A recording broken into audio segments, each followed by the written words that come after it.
दोस्तों, आप सभी लोग जानते होंगे कि दुनिया के अधिकांश देश, हमारे दुश्मन हो या फिर हमारे दोस्त हो, वो भारत की मिसाइल टेक्नोलॉजी से खासे इम्प्रेस्ड हैं और होना भी चाहिए। भारत के डीआरडीओ ने लगभग लगभग सभी कैटेगरीज की मिसाइलें बनाकर तैयार कर रखी है और इसी के चलते मैं अपनी कई वीडियोस में भारत को मिसाइल प्रधान भारत तक कह चुका हूँ।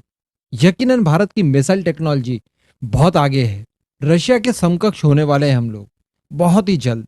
केवल एक हाइपरसोनिक मिसाइल हमें दिखाई देती है कि अभी फिलहाल भारत के पास नहीं है, जिसके आ जाने के बाद भारत यकीनन रशिया जितनी ही टेक्नोलॉजी वाइज आगे हो जाएगा मिसाइलों के क्षेत्र में।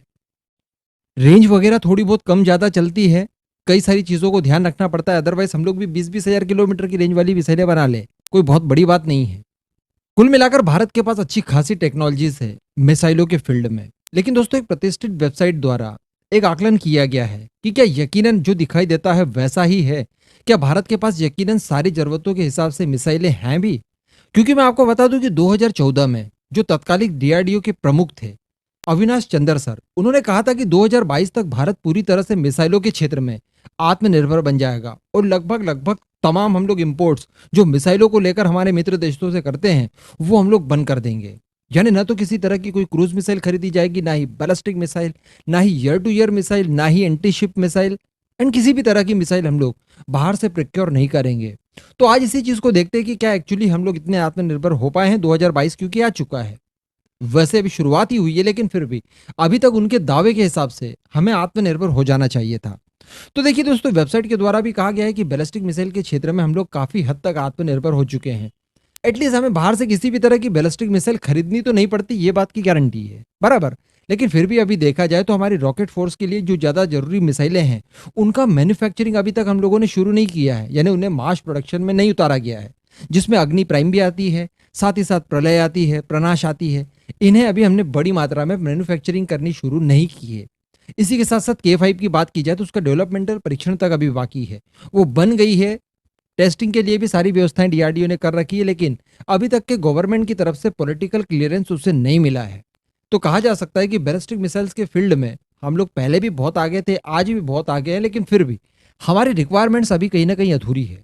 ठीक है, अब दोस्तों बात कर लेते हैं क्रूज मिसाइल का क्षेत्र। तो क्रूज मिसाइल के क्षेत्र में भारत के पास दुनिया की सबसे फास्टेस्ट सुपरसोनिक क्रूज मिसाइल मौजूद है, ब्रह्मोस। इसके अलग अलग वेरिएंट भी हमारे पास है, लेकिन फिर भी ये बात बड़ी निराशाजनक है कि अभी तक हमने हमारी जरूरत के हिसाब से सबसोनिक क्रूज मिसाइल को डेवलप नहीं कर पाए हैं। अगर बात की जाए हमारी निर्भया मिसाइल की, तो वो हमारे एक्सपेक्टेशंस के हिसाब पर खरी नहीं उतरी है। सबसोनिक क्रूज मिसाइल फिलहाल हमारे पास वही वाली है जो कि हमारी आईटीसीएम का एक प्रोटोटाइप भी कह सकते हैं, टेक्नोलॉजी डेमोन्स्ट्रेटर के तौर पर हमने उसे डेवलप किया था।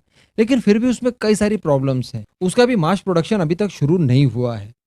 तो कहीं ना कहीं हम लोग क्रूज मिसाइल के क्षेत्र में भी पीछे हैं। नो डाउट हमने ब्रह्मोस जैसी मिसाइलें बना रखी है, लेकिन ये अकेले हमारी अपनी मेहनत नहीं है, इसमें रशिया की भी भागीदारी है। तो कहा जा सकता है कि क्रूज मिसाइल के क्षेत्र में भी अभी हमें और काम करना बाकी है। यहाँ पर भी हम लोग पूरी तरह से आत्मनिर्भर नहीं हुए हैं। सबसे बड़ी बात, जो एयर लॉन्च क्रूज मिसाइल्स हैं उन्हें ज़्यादा जल्दी डेवलप करने की ज़रूरत है, जिसमें अभी फिलहाल ब्रह्मोस एनजी भी पेंडिंग है। इसी के साथ साथ एंटी टैंक गाइडेड मिसाइल है, ये भी हमने अलग अलग तरीके की बना रखी है, लेकिन फिर भी मैं कहूंगा कि अभी तक इनका मास प्रोडक्शन वगैरह शुरू नहीं हुआ है। हाँ ठीक है, हम लोग इनके डेवलपमेंटल ट्रायल्स लगभग लगभग कंप्लीट ही कर चुके हैं, लेकिन फिर भी अभी तक के ये सेवा में आ जानी चाहिए थी। तो इस फील्ड में भी थोड़ा बहुत और काम करने की जरूरत है। हवा से हवा में मार करने वाली बात की जाए तो अभी तक हम लोग केवल अस्त्रा मार्क 2 को सर्विस में ला सके हैं। अभी 248 की संख्या में उनका प्रोडक्शन करके हमारी सेनाओं को दिया जाने वाला है, जिसमें से 48 दी जाएंगी हमारी नेवी को और 200 की संख्या में दी जाएंगी हमारी एयरफोर्स को। लेकिन फिर भी अस्त्रा मार्क 2 अभी बहुत सारा काम बाकी है। अस्त्रा मार्क 3 जो आने वाली एसएफडीआर टेक्नोलॉजी के साथ, वो तो अभी फिलहाल देखे तो कॉन्सेप्ट ही दिखाई दे रहा है। तो कहीं ना कहीं ईयर टू ईयर मिसाइलें भी अभी हमारे लिए सिरदर्द बनी हुई है, क्योंकि लगातार हम लोग इनका इंपोर्ट करते जा रहे हैं रशिया से। फिलहाल इनके ऊपर भी ध्यान देने की और ज्यादा जरूरत है।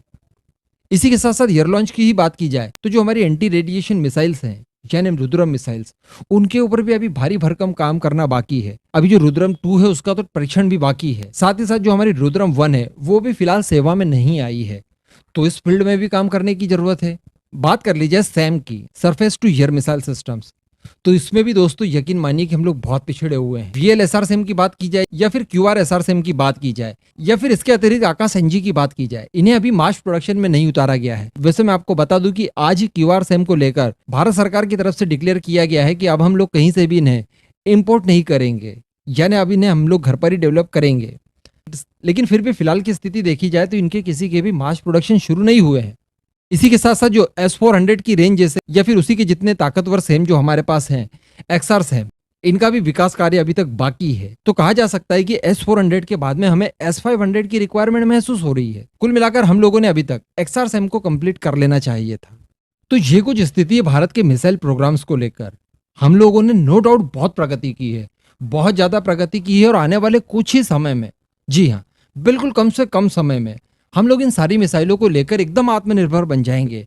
हमें इस तरह की किसी भी मिसाइल को इंपोर्ट करने की कोई आवश्यकता नहीं पड़ेगी। लेकिन जो 2022 का कहा गया था, वो कहीं ना कहीं लक्ष्य अभी तक पूरा होते हुए नहीं दिखाई दे रहा है। अब इसके ऊपर आप अपना ओपिनियन बताइएगा कि क्या आप यहाँ तक के काम से खुश हैं या फिर DRDO को और ज्यादा स्पीड से काम करना चाहिए था। नीचे कमेंट करके अपनी राय जरूर दीजिएगा।